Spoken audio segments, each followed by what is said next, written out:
Good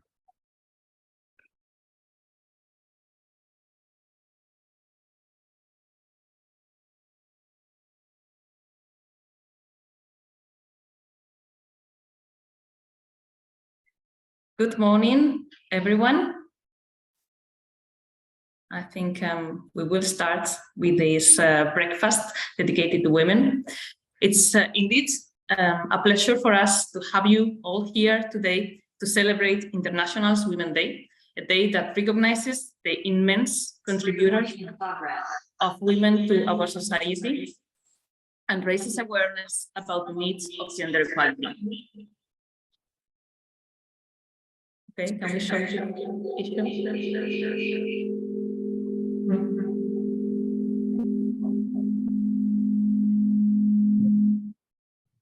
Okay, I think it's solved now.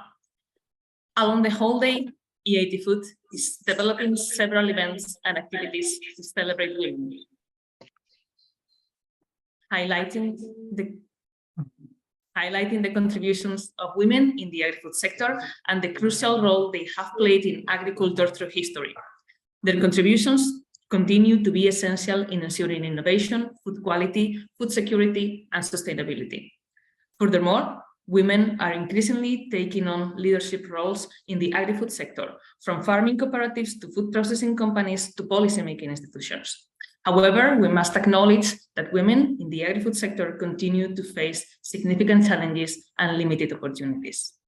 And with this, I will now introduce to Begoña Pérez Villarreal, the EIT Food South Director, who will give us a wider view on why diversity is essential to innovation and why the agri-food sector needs women entrepreneurs. Good morning, Begoña. When you are ready, the floor is yours. Thank you, Elvira. Hi, good morning, everyone. Buenos días, egunon, buongiorno, calimera, and all the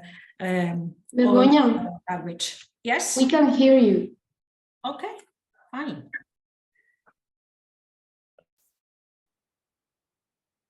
Okay. Okay, you cannot hear me? Yeah, I think, yeah, people can hear me. Yes. Yes, fine, thank you. So, yes, as Elvira has mentioned, I would like to, on behalf of EIT Food, welcome all of you to our event today, Women Breaking Barriers for Innovation, on this very day of the International Women's Day. We would like to celebrate with you the achievements of women in different fields and their contribution to society. At EIT Food, we strongly believe that diversity and gender balance are essential components for a healthy and strong agri-food sector, and that will help us very much to overcome the present and the future challenge that we have in the sector regarding innovation, mainly. From a lot of centuries ago, women, I think from the beginning, women has played a crucial role in transforming the agri-food sector. They have bring diversity, they have bring wider perspective of society, and now they are very scientific measurements that has given us data that women are really much contributing to innovation impact, and as well an unbiased view on startups from underrepresented communities. But we all know that despite everything has gone much better the last years, there are still some, I would say, black spots. For example, as an example that where we are working on, only 2% of venture capital goes to female teams, startups and scale-ups. And as well, women remain, we know, unrepresented and underfunded. Really, our goal in EIT Food is empower women in the women-led startups to create new role models across the sector that will inspire the future generations and inspire talents to our sector too, very much needed. Today, we have a wonderful agenda, and we will give special attention to the work that we have done for the last 4 years on gender equality in the agri-food sector. We would like as well that our events serve as a meeting point for female entrepreneurs, from leaders, for institutions to discuss and understand the work path that we have been doing and we will do for achieving the 2025 gender strategy that is promoted by the European Commission. We are going to explore this morning the key elements toward achieving a diverse and inclusive industry and discuss the steps that we need to take as a society to have women leaders in entrepreneurship and take innovation as a true income. We invite you to join us and be part of this change. Thank you very much for being with us today, and let's continue working and enjoying together to break down the barriers that will help us to promote equality in innovation. And I hope that you have your coffee and tea with you, and you enjoyed with us the rest of 1 hour that we have in front of us. Thank you very much. Thank you for your words, Begoña.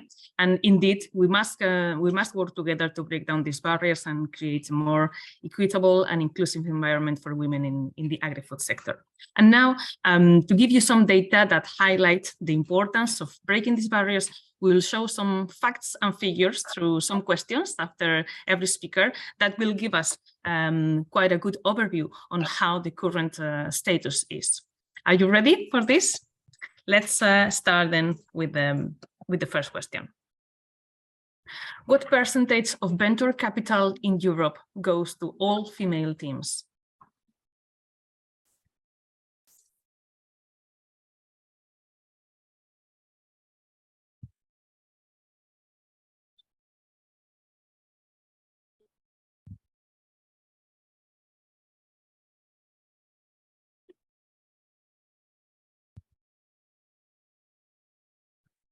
Let's give some time for the people to answer, and I think we should be ready by now. Indeed, 2%, that is the correct answer. Only 2% of the venture capital goes to all female teams in Europe, which is a really very, very small percentage of the whole capital. Let's go to the next question. What percentage of women are board members of the largest listed companies in Europe?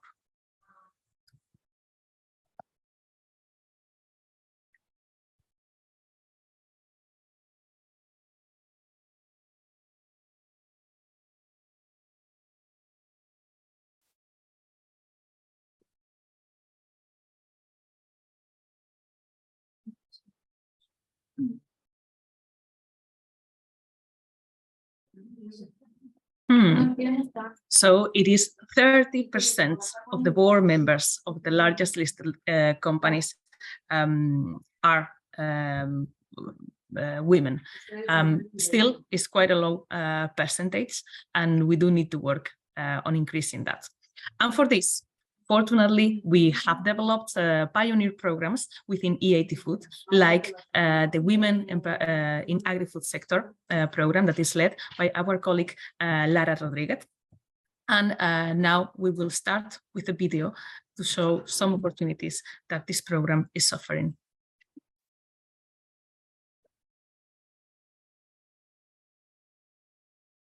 Can we have the video on?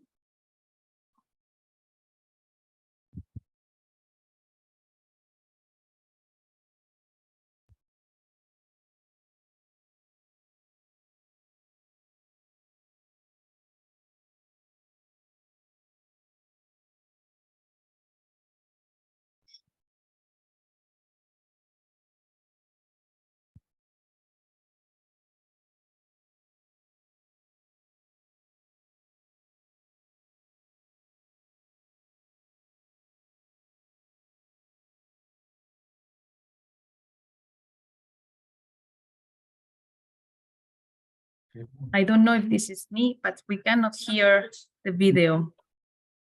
Moment. Okay, okay. Dime. Yeah, I'm talking to them. Okay. Okay.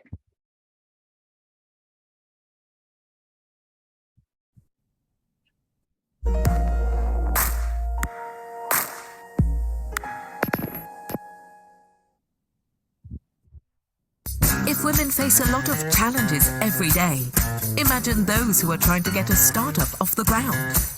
That is why EVA, Empowering Women in Agri-Food, was born. A program to support women entrepreneurs in European countries with fewer resources. How? Online training support to improve their skills. Ongoing support with more than 20 hours of mentoring. Participation in entrepreneurship and networking events. Funding opportunities of up to €10,000. Are you hungry for the future? EVA, Empowering Women in Agri-Food.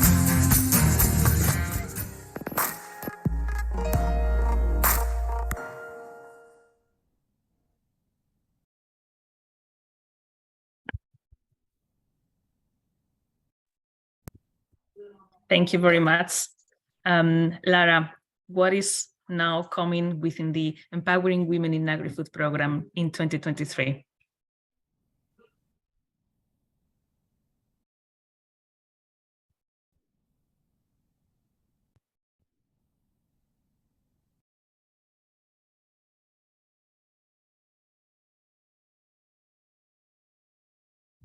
Lara, we cannot hear you yet.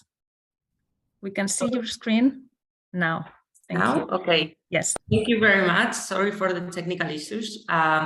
Thanks for inviting me to this e-breakfast on Women in the International Women's Day. I think it's super important to not only celebrate, but also acknowledge the work that it has been done and the work that we still have to do to kind of break these barriers on, especially in this case, in innovation and entrepreneurship, right?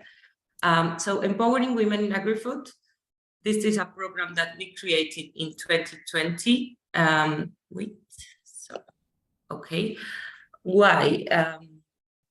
Even if there are a lot of, there are very good movement towards gender equality and equity through all the countries, especially in Europe, there is a reality that there is certain sectors that are more traditional and historically has been invisibilized, like is the agri-food sector, especially in the primary sector. This has been through the history and especially on the rural areas where the majority of these jobs are present. As some data, as I can give you, around 28% of the female in the agri-food sector, only 80% of female hold management or senior roles in the agricultural and farming in European Union. And this figure is even lower in certain countries where the innovation, what we call risk countries, where there are less innovation ratio. As well, there are some fundamentals barriers that we have been funding, not only that is a highly traditional sector, but also there are a lack of references or female references and support networks. But then there are other like soft skills like lack of confidence or other like family reconciliation. And there are others not related only to agri-food sector, but are very much into all the sectors that are clear funding barriers, and especially there are less investment and less volume of money on those investments to the startups funded by women, as we have seen. So these are some of the topics that we want to tackle. As mentioned by the Ursula von der Leyen last year, gender equality could create 10.5 million jobs by 2050 and boost the EU economy between 1.95 and 3.15 billion euros. So this is a massive economical increase that could be a progress for Europe. So empowering women in agri-food, this is a tailor-made program for entrepreneurs that want to create a difference in the food system with a focus on sustainability, innovation, circular economy, and community values as well. This program offers online training from experts and successful entrepreneurs during 6 months and access to other resources, tools, and to the latest innovations. Offer one-to-one mentoring with you get match-made with a mentor specifically based on your needs, on the challenges that are with a diagnostic at the beginning.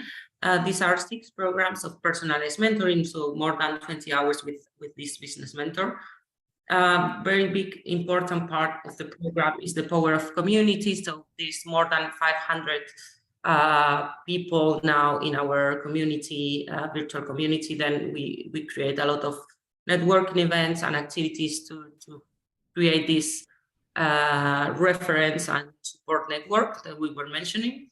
And then there we have some funding opportunities like giving access or visibility to investors and business angels, and we also offer some prizes up to 10,000 euros.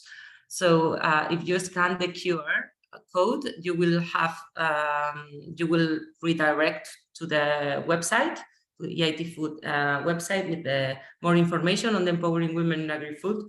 The main objective is clear, as we have mentioned, is that to overcome the still existing gender gap in the agri-food sector, with this special sensitivity or special focus on the less innovative European regions.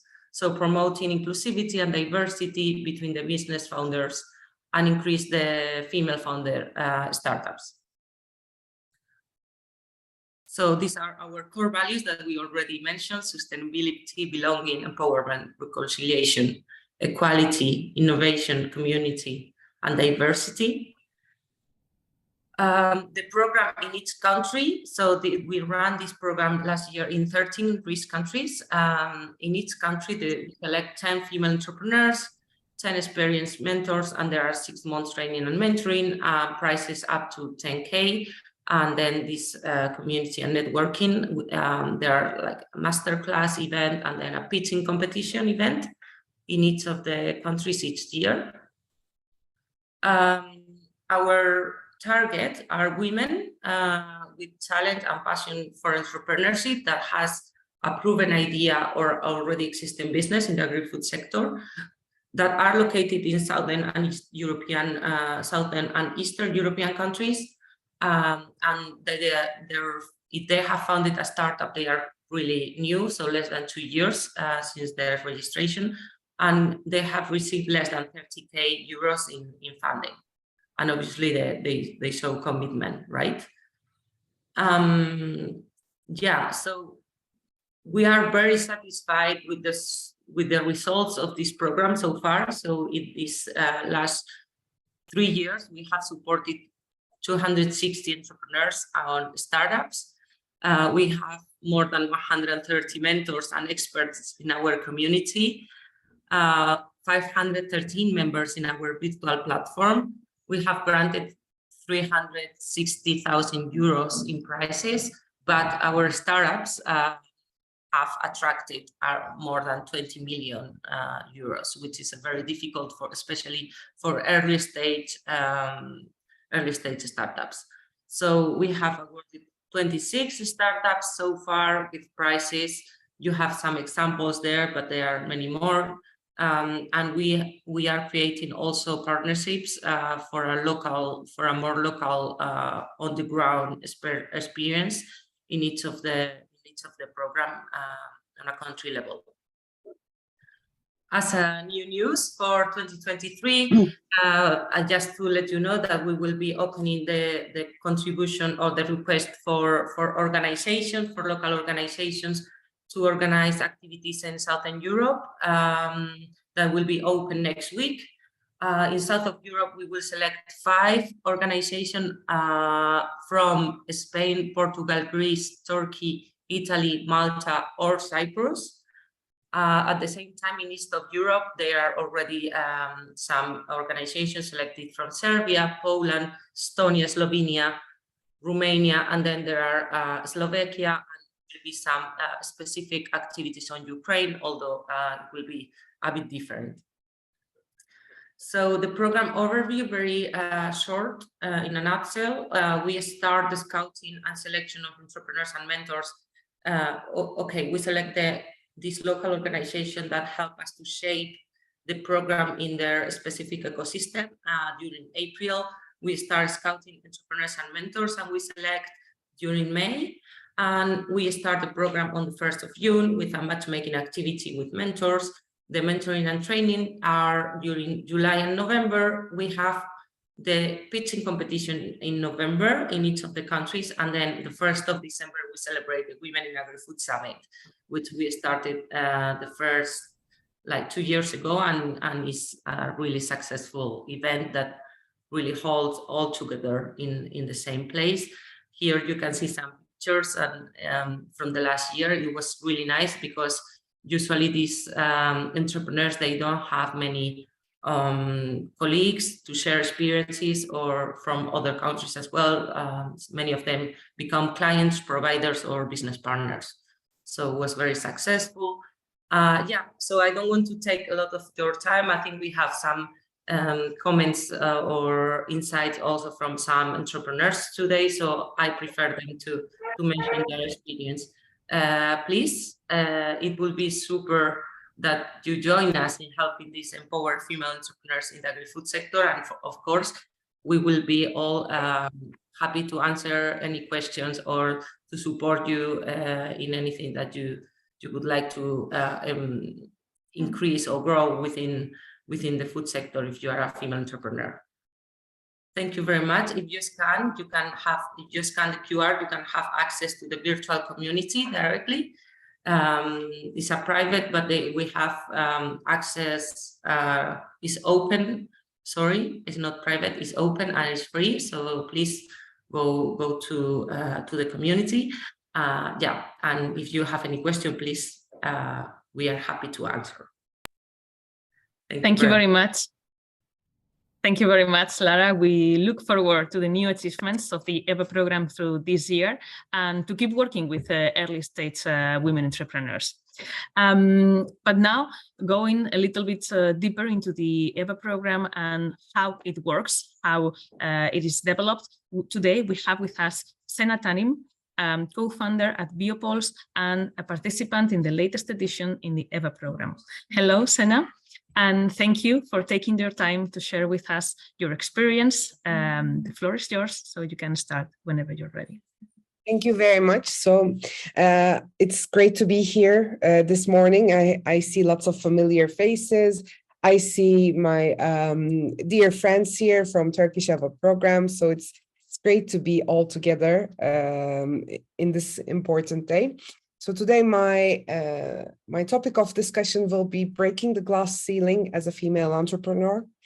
And I would like to start my presentation with a question. So how many times have you been told to stop dreaming? Well, personally, I have a good memory and I really keep writing journals.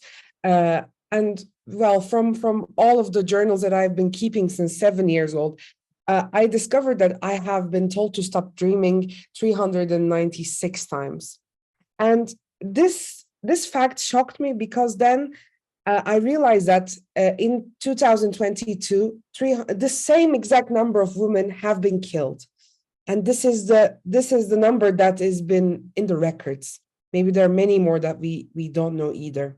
So here in Turkey, we are facing, as females, we are facing lots of different issues. And in the work this comes in many forms, in terms of mobbing, in terms of unequal pay, in terms of harassment, in terms of lack of representation, in terms of lack of paternity leave, in terms of oppression, in terms of societal norms, in terms of politics. So women are trying to be a part of the workforce. Women are trying to earn their own money. They're trying to be self-standing. They want to build sustainable families. They really want to have time for themselves, have hobbies, while also earning money and having a healthy family life as well. And this is becoming more and more impossible day by day in Turkey. So this is when I decided to make an impact. I was either going to start my own company to make an example of a company where women are felt represented, felt safe, felt good and wanted to work there, or I was going to become the next president of Turkey and change this system. So, well, there's still a chance for me being the next president, but I wanted to start with building my own company, Biopulse. So it's been a quite journey. So in Biopulse, we are doing sustainable food packaging that has antibacterial and antioxidant properties. So we are reducing the food waste at the same time. And when I got into the EVA program, I was with 3 founders. So that's why when Elvira was presenting me, she said co-founders. But along the way, within my EVA journey, both of my co-founders decided to stop and continue with their academic career. And that was a breaking point for me. I was either going to move on and continue with Biopulse journey and continue with what I have been dreaming for or what I have been aiming for, or just give up. And for me, I'm not a person who gives up. I never give up. I mean, even in the hardest, I try to survive. But I was very lucky that I have 2 valuable mentors with me because of the EVA program. And, you know, so I was in a hotel room. I was going to present at a food fair, and I had the Zoom call with my EVA mentor saying that, okay, so both of them decided to stop, and I'm in a situation where I don't know what to do. And they said, okay, yeah, you can do this. You can get through this. You have to take these steps, and they light up my way and help me together. So I'm very grateful for my mentors in the EVA program. And well, taking this hard step, taking this hard decision led to a lot of great things. So this is the Turkish Minister of Industry and Technology. He's still in office, and he rewarded us a big government grant and also an additional cash prize that comes with this grant to start the company, to start production, and to start developing our product. Like, it was days after my co-founders decided to leave, and this was also a very high motivational source. And I build up a new team. Well, we also have male members as well. We have 2 other male members. We are a big team of 7. But then today is the day for acknowledging women and acknowledging their contribution. So I'm very thankful that I have a great team of women in STEM who are building new technologies, who are building a new venture. So without them, this would be definitely impossible. And we kept on winning new prizes. This is, again, me with the Turkish Prime Minister of Industry and Technology, winning prizes over prizes, trying to build a venture. And now we are a team of 7. We have a pilot facility in Turkey, and we are starting production, and hopefully by the end of this, the first half of this year, we will start selling our products as well to the whole Europe to begin with.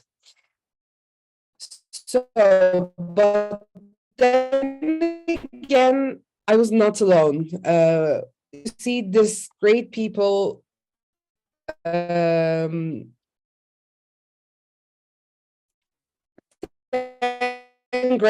leaders, managers in Turkey, and they have been a great support mechanism. A lot of things that you can't even imagine. We share each other lawyer numbers, we share each other tax officer numbers, we share each other experiences that we have been through. We ask for advice. Some of them are a bit older, and which will ask for, family planning advice. When I should start? Should I start after bringing my venture to some extent, or should I do this early in the way and then go with the flow? So without them, this would be very hard for me, I believe. So I would like to offer a very big thank you from the bottom of my heart to all of them. And while concluding my speech, I have this motto, I keep this motto for female empowerment, that we should see the light in each other and be the light for each other. Thank you for listening to me. And I would be definitely looking forward to hear from the rest of you. Thank you very much, Senna, for this insightful speech. Indeed, I love that last sentence. And at the end of the day, it's all about not giving up, as you perfectly said. Thank you very much for sharing your experience. Let's follow now with 2 more questions. So if we can have them on the screen. What percentage of top positions in agricultural and livestock farms in the European Union are held by women?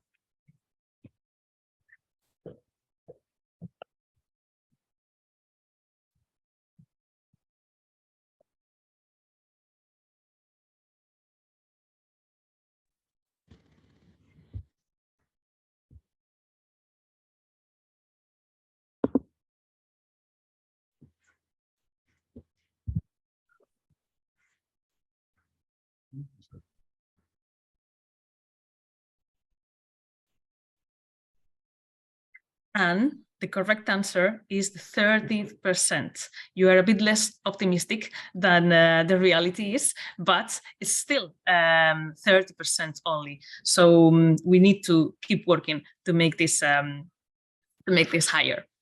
Let's follow with the next question. And let's see if you have paid attention to what Lara was mentioning about the EVA program. Can we have the question on the screen? Accountability coaches. Okay. While we have it. I think, Elvira, we can pass to the next topic because okay. It should be the question. We will make it later, so okay, you still remind information. Perfect. Then we will go to the next topic. And indeed, some of the reasons for the current barriers have been, among others, has been the limited involvement of women into the investment ecosystem. So let's broaden up a little bit our vision about it, and let's follow with the next video that will introduce us to the next topic. And I hope that we can have the video on.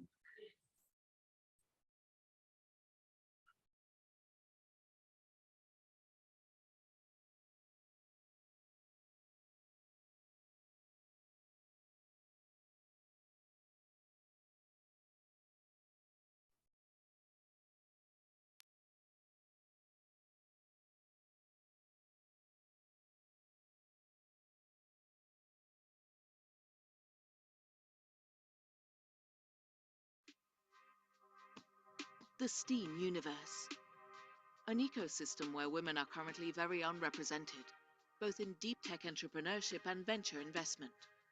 EIT is committed to help change this picture, breaking barriers and increasing female presence to make them shine.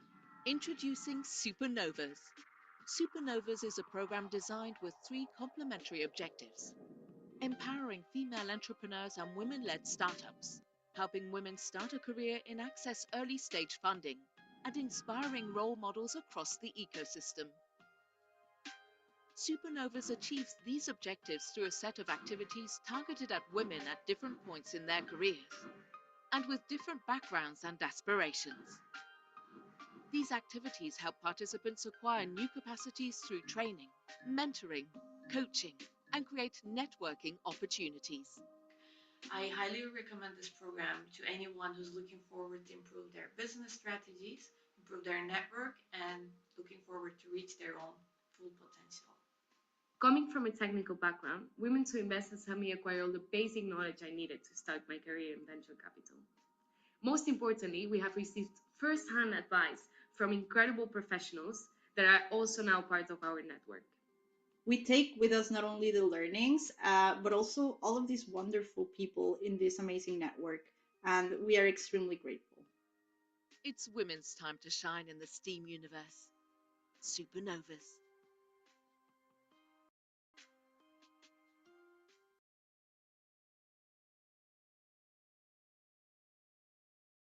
Thank you. Thank you very much. It's a very, very nice video. And in EIT Food at European level, one of the synergies that we have kept developing among the past few years, and that we finally concluded in 2022, has been our collaboration with the EIC, the European Innovation Council, supporting the Women Leadership Program. And to give you a hint on the Women Leadership Program that we have the pleasure today to have with us, Verónica Benítez. Now we have pop up here. We have indeed the pleasure of having today Verónica Benítez, Deputy Head of Unit EIT Transition Activities and Business Acceleration Services. Verónica, whenever you are ready, I would like to give you the floor. Thank you very much, Elvira. Thank you very much to the EIT Food for organizing this event and for showcasing the program that's has been so successful up to now. I want to start well by telling to all of you congratulations on the International Women's Day.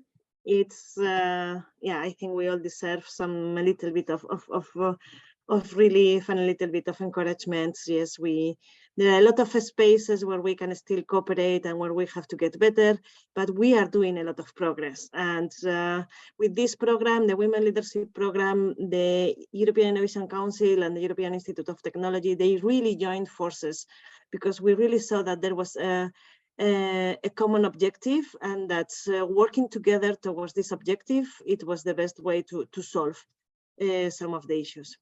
So basically, at the European Innovation Council, we really believe in supporting women, and we have several actions to go towards the women innovators. For example, we have the Women Tech EU, where we give small grants of 55,000 for women founders or co-founders that they want they need to push forward their company, their technology. On the EIC Accelerator, that is one of the grant schemes of the EIC, there is a prioritization system for excellent women-led companies. Of course, we have the Women Leadership Program, that is additional support, not financial, that we provide to women and to enhance the skills. We have the Women Innovators Prize, because we truly believe that we have to showcase excellent cases of women, because also if we look back into the generation that it's coming, it's good that they have role models. So the concept of the prize wants to create this kind of role models. And of course, we want to look at data. So we have created this pilot innovation, gender and diversity index, where we really want to see how these initiatives from different organizations are really changing the gender and diversity into the innovation landscape. But I want to go deeper into what's the Women Leadership Program. So we came up with a program that had 4 specific goals that really it's to help participants ascend into senior and managerial positions, to help participants create spin-offs or spin-outs, to ensure follow-on investment rounds of IPOs and deals, and to create innovation, make innovation teams become more gender diverse. And how did we think that we should achieve these goals with specific services? So basically, the program has 4 main services. The first one is joint trainings together with our colleagues of the EIT, personal mentoring, business coaching, and networking opportunities. We have the new cohort. This is going to be the 3rd edition of the Women Leadership Program. It's going to, the kickoff, it's on the 4th of April. And it's going to be the first time that we are going to have an in-person launch event on the 20th and the 23rd of April in Brussels. We already had the first in-person training, and it was in Bilbao. It was also hosted thanks to our colleagues of the EIT Food, and it was very successful because the personal interaction was was very much welcome after 2 years being at home, and we really think that the in-person launch is going to add value, especially to the networking part of the program. So basically, when it comes to the training sessions, we foresee 8 training sessions to answer the participant needs. So we somehow design a little bit the trainings looking at the needs of the participants. The sessions are scheduled once a week, except in holidays. And the session the objective is to expand participants' professional network and to provide insights and testimonial from experienced speakers. Some examples of the trainings that we have had, and they are going to repeat this time, it's the development of your personal leadership and brands, negotiation and access to finance, scouting, strategy partnership, pitching, business branding, sales skills, board members, and team management and team cooperation that have been identified as key issues for female entrepreneurs, innovators. Then we have the mentoring scheme. We thought that it was very important for mentors and for mentees to have this kind of a scheme.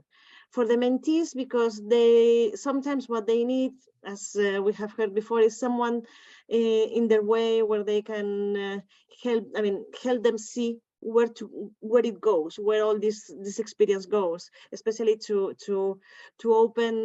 be a support a little bit. And this is they found a lot of support in this mentoring scheme. And then for the mentors, that's our pool of mentors. We have more than 300, and it's really made of male and females. It has been a very enriching exercise to go back to see exactly what's the path and what are the bottlenecks that any female entrepreneur have to face. It's also changing the mentality of those mentors and in those organizations. So basically, each participant of the Women Leadership Program, they can select out of the pool of mentors, and with the objective that they will receive really valuable inputs and advice and support for their career. And also the thing of the mentors, they can really help them grow their professional network and of course expand their personal and professional perspectives. We have currently, as I said, more than 300 mentors. We have mentors from 33 countries, and we try to gather people from different sectors to make it more enriching. So we have engineering and tech, ICT, health, and education and culture. Another part of the program is the coaching scheme. This is more focused on business coaching. So the participants, they have access to the pool of the European Innovation Council business coaches. This is form of more or less 350 coaches with a very diverse background and extensive coaching experience. They can get information about the entrepreneurship potential and help the participants improve their business plan, implementation strategies, and market entry. And in total, they have right to access 3 days of individual business coaching. The difference between the business coaching and the mentoring is that the business coaching focuses in one specific element of the business, while the mentoring, it goes more into the personal accompany measure to the person.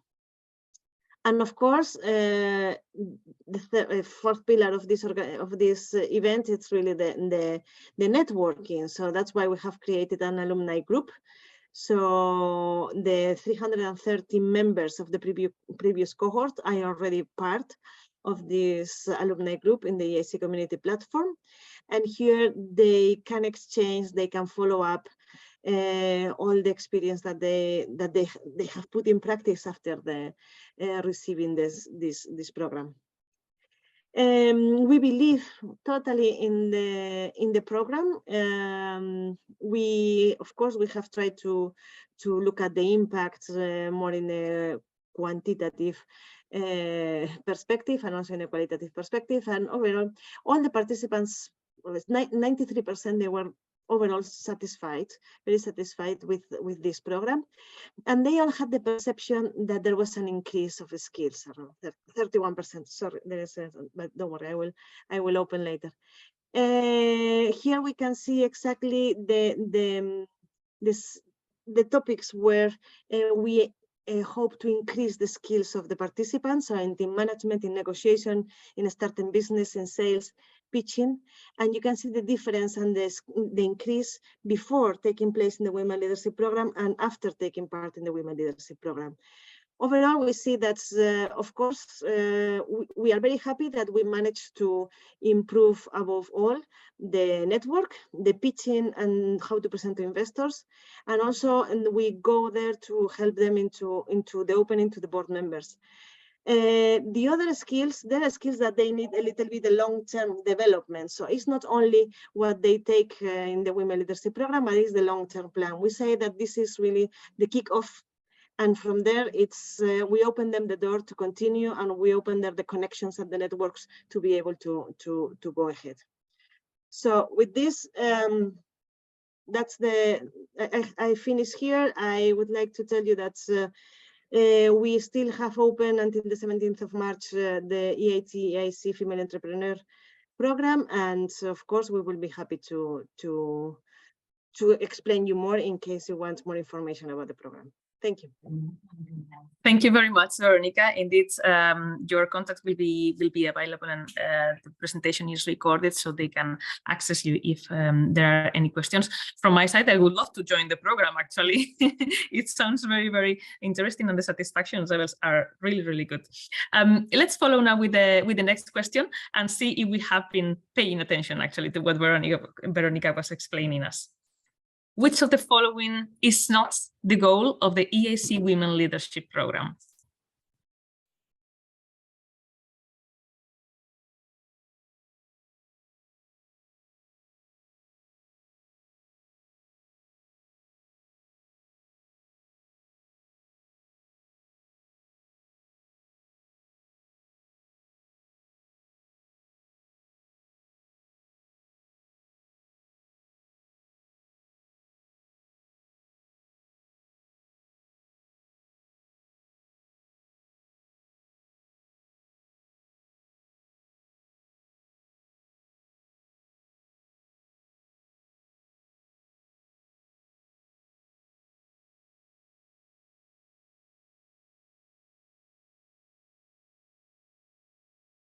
Okay, and we have the answers now.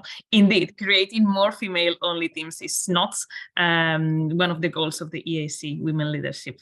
Thank you very much. I think you have been paying attention. Let's follow with Cristobal Alonso, the CEO and general partner of Startup Wise Guys, one of the funds that has participated in the Women to Investor program. Good morning, Cristobal. And Cristobal will give us an overview on why the female presence is better for investment decisions. Morning. Yep. By the way, as you see, I'm actually in your office in the EIT Tower in Bilbao. But I don't work for EIT Food, that's for sure. But anyway, you guys have a very nice office, and as you were not using it today, and the tower is very, very busy today, I took the opportunity. So good morning, everyone. Yes, my name is Cristobal Alonso, if I will pronounce it in the Spanish way, but I don't try that for a long time. I'm the CEO of Startup Wise Guys. For those of you who might not know us, we've been running for 11 years. We're probably the most active early stage investor in B2B in Europe. We've done 380 investments since our inception. And I think we have an AUM right now around 60 million euros. And I tell you a bit of my story. I hope you don't want to hear politically correct statements, because I'm not very politically correct. And I hope my views might be controversial or not, but it's more to spark a discussion, which I think the only way to move forward in topics that are relevant to all of us are to be straightforward and not to just say what others want to think or wants us to say, right? So first of all, I am a very lucky person because when I started working in Understand Consulting, now called Accenture, which actually was at the same time that Anna Alcaine, which is also for your team, started in 1996. My first boss was a female. My second boss was a female. So there was never questions about why is this thing important or why. I didn't even think about diversity. To me, it was something that a talented person was my boss. And that's all I wanted in life, right? To have talented people that wants to grow people, right? So to me, and this is part of what I always try to move forward, is I don't like to do things because of the titles that you receive or because it's good to have diversity, because I don't want people to feel that quotas are why they're there. I want people to think that they're there because they're the best person we can have for the role, right? So I was lucky enough to me from 1996. I don't think anybody was talking about diversity, at least in Spain. But to me, it was a question that was out of the question. And I think in that sense, Andersen Consulting was recruiting a lot of very talented engineers and non-engineers. Then I got lucky again. And in 2006, when I was running my first proper startup, we got invested by a VC, right? It happens that the VC, or the two persons who were talking to us, were two females, right? One of them was Anna again. I don't think they feel they were that lucky that they invested on us. That's a different story, right? But the startup, that's how startups work. Some succeed, most don't. But again, there was no question about why I'm talking to a female VC, senior partner or analyst or principal, right? Is we're talking to talented people who knows the industry and is looking at putting money on us. And before that, I was working for Vodafone Czech before it got acquired. So it was called Oscar. And it happened that the CEO was a female. So there was no question about why the CEO is a female. It's like, that's the best CEO I have probably had, or at least the one that I learned the most of over time, right? But that excluded the questions that when that person hired another female, it was not because of quota, it was the best person we can have.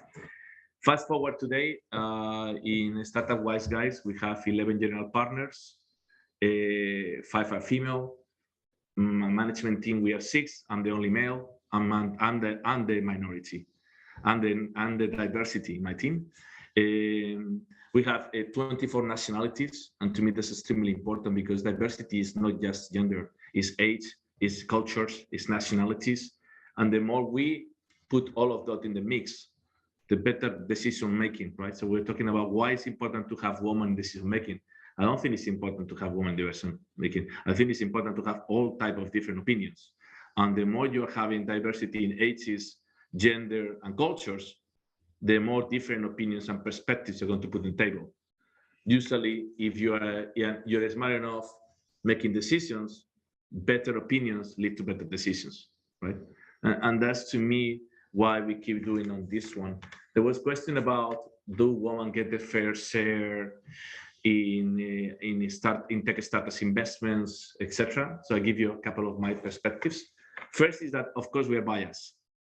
Humans are biased, right?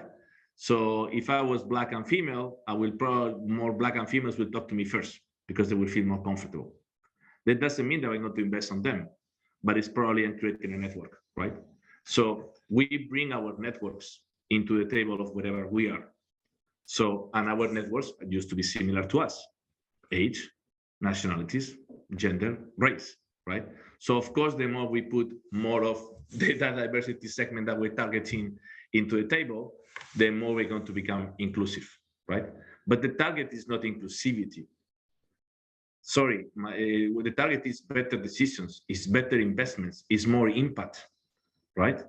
Because if we invest in 100 women and they all fail, at some point we will say, why are we investing in them, right? Even if it was very good for impact, maybe, I know it's even questionable, right? It's about actually success, right? So the question is, how do we bring the best people to be successful? And if the success in this case is sustainability, then it's our CO2 reductions through investments. We need to choose the best people to do it, right? And I'm sure among the best people, there is a lot of women, and there is a lot of 60 years old and a lot of 20 years old, right? It's how do we actually put the biggest pool of people available to make the better decisions, to make the better investments in our industry.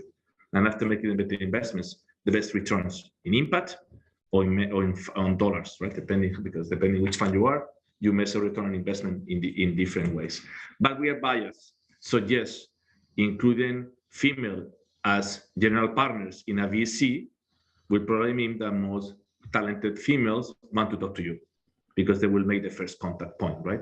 That doesn't mean that we're going to make a decision to invest on them. That means that they're going to be in the table to be selected or not, if they're good, right? And that's what we need to aim. Because also when then they get selected who invested, it was not because we wanted to fill a quota. of female-based entrepreneurs. It's because they were the best investment we could make, right? And I think it's very important in how we speak also, that we do it, right? And I understand that in some countries you need to put quotas, and probably some of them will get good returns. But I want to, when people tell me, oh, why yesterday? I'm going to launch my own book. Hopefully there is no from Google, and if not, it's okay. They told me, we want to have a more female moderator. I said, why? Oh, because we're inclusive. I said, hey, I employ 69% of my employees female.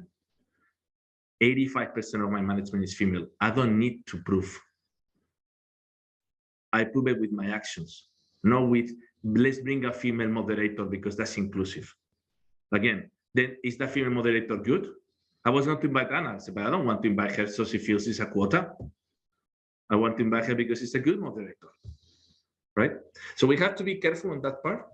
And I'm glad, for example, it's great that when we talk about diversity, we invite males, we invite females, we invite older, younger, right? We need to put everybody on the table, right? And I think that helps a lot. But we need to take bets.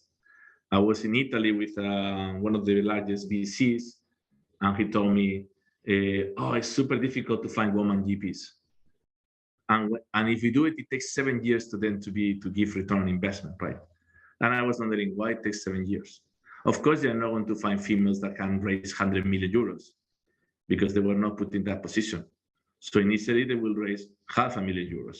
But if you bet on them, if you coach them, if you believe in them, if you back them up, they will do it.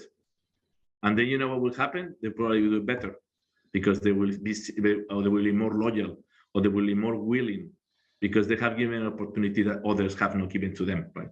But none of my GPs, female GPs, have never raised €1 million in their life, ever. Are they going to make it? Hope so. If not, we try. If not, we help them. If we fail, I can also fail, right?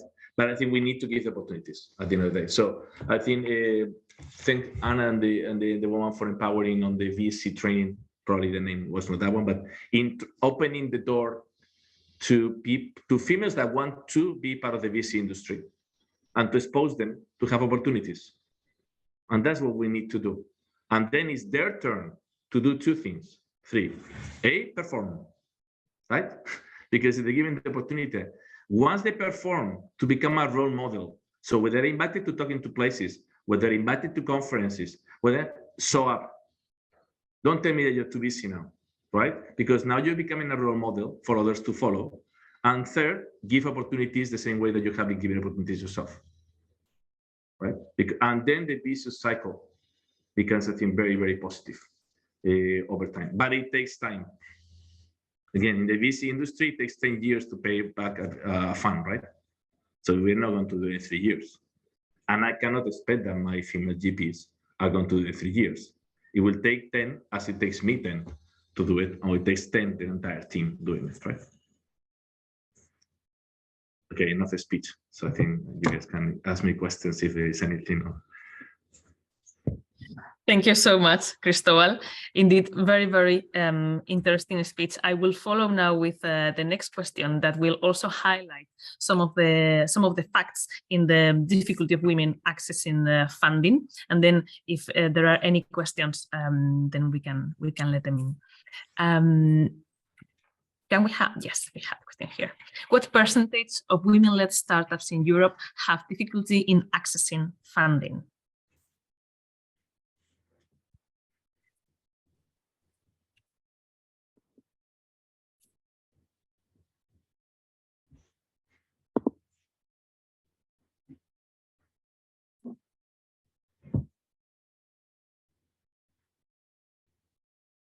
Mm-hmm. Oh, you are a bit pessimist now. The correct answer is 52% of women-led startups in Europe have actually difficulty in accessing funding. So hopefully these role models that Cristobal was mentioning and having women on the table with the right opportunities helps to increase this number, because otherwise we will keep having this imbalance in between funding.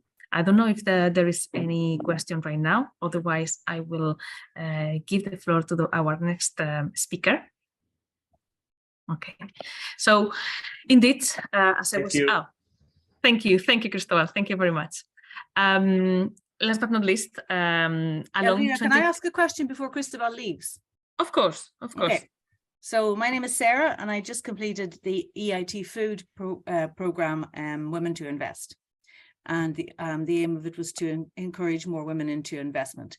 So as we know, women make different decisions in investing, you know, and are very interested in things like sustainability and climate change, climate action. So, you know, there's some of the reasons why it's good to have women in investment. Now, Cristobal talked about women in senior positions. And I'm very pleased to say that after completing the program, I have secured a senior position and managed to progress my career, but not in investing. And what I found is, and this is not unique to investment, this actually happens across a lot of industries, it's very difficult to get into a senior position. And I understand that companies are taking a risk when they bring in an outsider into a senior position and they're investing in that outsider. What if it doesn't work out? But Cristobal talked there about making pathways to make sure that women succeed, and actually just making sure that candidates succeed in general. I think that we have to, you know, we hear a lot about skill shortages. I actually think now the skill shortage thing is a myth, because I found it so hard to progress in my career. And if I may say so, I have a very good CV. I have been an entrepreneur, and I've also been a senior leader in industry for many years. So I think we need more pathways, and we need employers to take risks. You know, I can't work my way up from the bottom again. I have 3 children and a husband and a mortgage. So if we want more women in senior positions in investment, we really need to look at how to trust them when they say that they have this experience, when their CVs are good, when they do a good interview, when their negotiating skills are good, and we need to be prepared to bring them in at a senior level rather than bringing them in at a junior level to work their way up.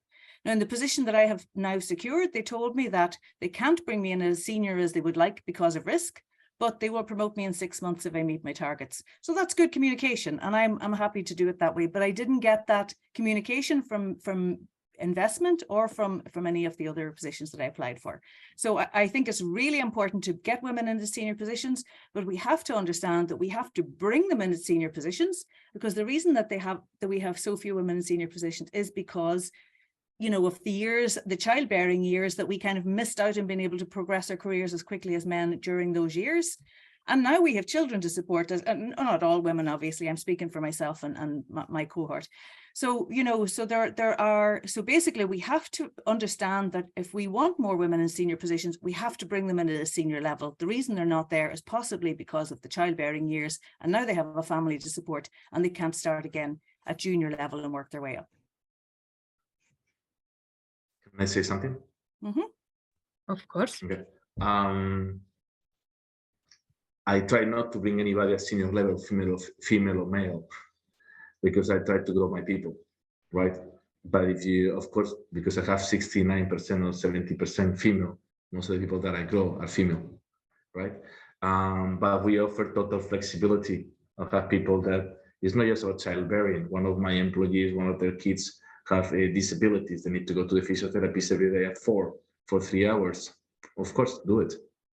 We hear about results. We give the flexibility. We need to give that, right? So I think it's not only creative pathways. It's about understanding that, as you said, timing might be different, and that's fine, right? If they take longer, who cares? They probably stay longer also with you, right? Because you actually understand and give the conditions to make it easier, right? We probably are going to be working much longer unless we do something with the pensions, right? So, you know, what is 5 years difference, but we might be working 45 or 50 years, right? So to me is, I of course, if we recruit externally, you need to take risk, fully agree. But I think also, you know, if we give proper growth opportunities in which, you know, the personal situation of people doesn't matter. What matters is, you know, their objectives, their performance over time. And if you recruit junior people in a balanced way in whatever diversity you want to apply, those people will go to be senior and will succeed, by the way. And if they succeed, others will follow, right? So it's also about taking risks on yourself, right? But in the people that I grow, I'm more confident they're going to succeed because I'm being grooming them. We have been grooming them for years, right? And we know the risks that we're taking, and we know they're willing to take risks themselves when we move them to senior roles, because they're having to change the roles and the opportunities and the demand on them, right? So they're also accepting that now we're going to demand more of them, right? So to me, that's also very important, right? So pathways, yes, and senior roles, yes, but I say that, you know, many of us choose to grow internally a lot, as much as possible, because I think coaching is the best way to get people to succeed in the future, right? I always say that, you know, C-level is coaches. We're not bosses, we're coaches, you know, and if we get the best players, we probably get the best results. But this is part of our job description. It's not to give order, it's to coach people to perform better. Yeah, and I also appreciate your take on this, Cristobal, and I appreciate that you're a trailblazer and an evangelist. And so please do keep evangelizing. That's absolutely wonderful.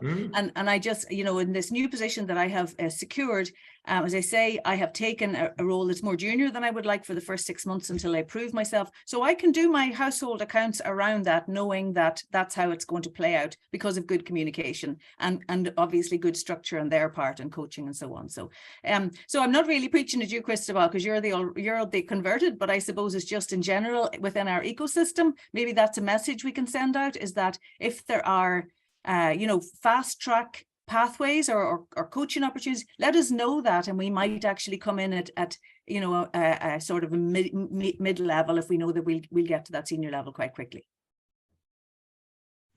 Thank you very much, both of you. I would love to keep developing these conversations because they are really, really interesting, and we can actually get a lot of insights, interesting insights from those. But we have to continue with the day, with the breakfast. And last but not least, as I was saying before, along 2022, in EIT Food, we have developed the first study about the landscape of female-funded scale-ups in the European ecosystem. And today, we can showcase an executive summary of this study that will be presented by Anna Alcaine, the Supernovas project manager here in EIT Food. So Anna, yeah, I think you're ready. The floor is yours. Yes, everyone is hearing me and seeing the presentation. Thank you, Elvira. Thank you, everyone. Okay, so as Elvira said, this is a preview of a study. The full study will be published in May. So what we are focusing today quickly is on myths and realities of women in entrepreneurship, and then obviously there is work to do, but I'm also hoping we are going to give you a few positive surprises with the data we collected. Okay, so women are underrepresented.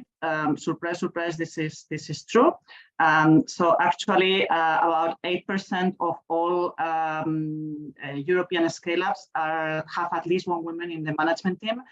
These are the countries included in the study. So it's all of the EU, the ones in dark blue and in green. So all of the EU plus some external countries like the UK, Switzerland, Norway. Of those teams that have at least one woman, only 80% actually have all women founders, and 82% have one or more women, but still there are also men in the founding team. Next reality, and this is probably a surprise, female-led scale-ups grow faster. If we look into the period for the study, 2017 to 2023, it's 6.5 times in value, which is what we are talking about here when we discuss investment value of the startups. So startups with women in their teams, they account to a value of 70 billion euros. So that's 8.4 of the total in Europe, and they are growing faster. So that percentage is gonna keep increasing. If we look country by country, well, the UK, which is actually not EU, obviously, accounts for more than 40% of the overall value, but that is starting to change as we will see. And there are quite a few countries that are growing quicker than the average, and this 6.5 times in the last 5 years. Okay, so Germany is a big country. It's also growing more quickly than the average, but we have smaller countries like Finland, which is a very interesting example, and it's getting a larger share of the pie. Countries in dark blue, risk countries, well, we are always, you know, there are some of us mid-table, so there is still work to do, but we are also in a better position than sometimes we assume we are. if we think of the value of women-funded scale-ups compared to the overall value, the country with the biggest percentage is Finland. But then if you look into the next one, you will see there are quite a few risk countries, and actually the UK itself is not so good in terms of this metric. And then Spain, we are there kind of half the table. Okay, women-led scale-ups raise less funding. This is not a surprise. We have discussed it already. This is very much the reality. It's not only that they take a very small share of the pie of funding. It is also that they are put in worse position than their male counterparts in many situations, particularly in very early rounds. And as all entrepreneurs know, seed funding is the foundation of your company. So it makes a difference if women are put at a disadvantage compared to men. Some good news actually is that a higher percentage of women-led startups, scale-ups, progress from seed round to Series A, and they also do it more quickly. Okay, so that's actually, I think that's quite remarkable. Which kind of investors are investing in these female startups? Well, mostly domestic or national investors. So typically an investor of the country where the startup is launched or where the scale-up is based. But then we are seeing more and more presence of either pan-European funds, and also US funds are taking a stake. So they are starting to take an interest in this kind of companies. We are happy to see there are already quite a few funds in different countries in Europe, which are either fully focused on female-led startups or on diverse teams. For instance, Conventional Ventures is not only female, but diverse teams in general in all dimensions of diversity. And we are hoping to see more of this. And then if there are funds that are focusing only in these startups, the generalist funds should also probably be paying more attention to women. Everywhere is the same. Well, as you would assume, it is not. The picture is very different in different countries in terms of funding. Well, even apart the UK, which is a universe in itself, the German-speaking countries, so Germany, Austria, and Switzerland, are very big, and they are also growing more quickly than anyone else, including the UK. Okay. On the other hand, Southern European countries, they are small in terms of investment for women, and they are growing more slowly than the average. Okay. And then the Nordics, sometimes we tend to make assumptions in terms of gender, which are sometimes not exactly what we were expecting when we look at the data. So they are kind of mid-table, and they are growing more slowly than the average. Women are more active in certain sectors. Well, this is actually true, but what is not true is that it's not the sectors that we tend to think of. If we look at the sectors where there are more of these female-led scale-ups, it's actually enterprise software, which is not a sector we think of as feminine in general. Health, which we tend to assume there are more women, and there is a heavy presence, and then fintech. Followed by education, and then our own food, where, as we know, there are also lots of women. And finally, women have more of an impact focus. Yes, this is true. We have already discussed it. It's not only that there are more female-led startups with a focus on impact than male-led startups. It is also that they are getting a larger share of the investment pie in comparison with the rest of the startups. So it's 37% of the funding that goes to female-led startups. It goes to startups that focus on impact or tech for good, versus 24% of the overall picture for scale-ups. Okay, so that's why we are here. Supernovas, you already saw the video. So our objective is dual. One is to attract more women into the entrepreneurship and the investment ecosystem. And the second and more important is that those women will actually have a heavier role in those ecosystems than they have at the moment. So quick look at our activities, Women to Invest. Well, I'm happy to have here some of our funds and some of our participants. So this is focused on having more female professionals getting into venture capital. So dual focus, the funds and the professionals. Our call is for participants will open soon. We are hoping early April, and the call for funds is ongoing. So you can approach us anytime.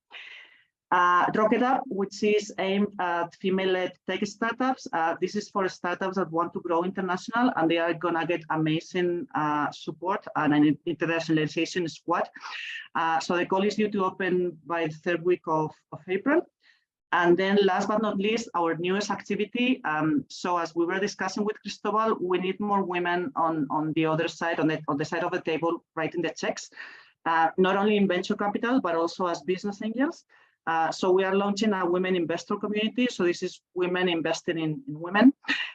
This is aimed both at new and expert investors of both types, venture capital, women working in venture capital, but also business angels. And the offer is going to include training, access to deal flow, and networking. And we are launching the activities in April 2023. You can refer to our website for all the details, and we are here for you if you have any question. And that's all on my side so far. Thank you very much. Again, another amazing programs with these 3 activities that I would really love joining at some point.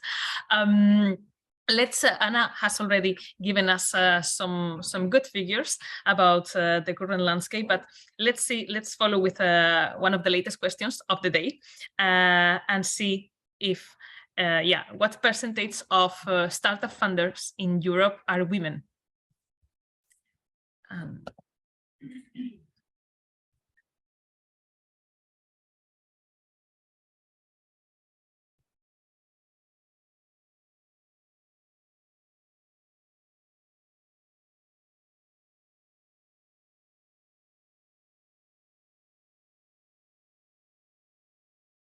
And we have the answer here. Indeed, 14% of startups founders are women.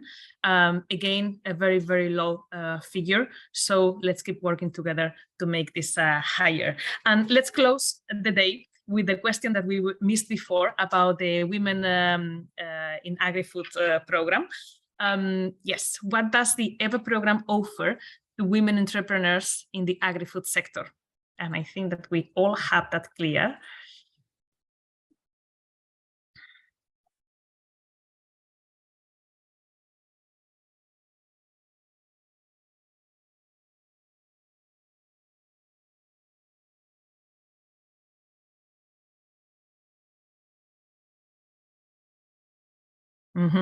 Indeed, it offers mentoring, training, networking, access to a virtual community, and funding opportunities, some of the key aspects that we have been mentioning all along the breakfast today.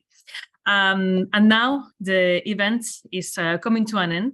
On this International Women's Day, besides celebrating the achievements of women in the agri-food sector, let's keep the commitment to supporting their continuous progress. Let's work together to create a world where women have equal access to resources, to education, opportunities, and where their contributions to the agri-food sector are fully recognized and valued. Thank you all very much for joining us today, especially, of course, to our speakers. I hope you had a wonderful experience with us and that you have now a deeper understanding of how we can work together to build a more gender-balanced, innovative and entrepreneurship industry so that we can open the path for a better future. It's been a pleasure to have you here today. Thank you very much. Begoña, I don't know if you want to say something. Thank you all and enjoy the rest of the day. Celebrate, always celebrate. And have fun. Bye-bye. Thank you. See you soon.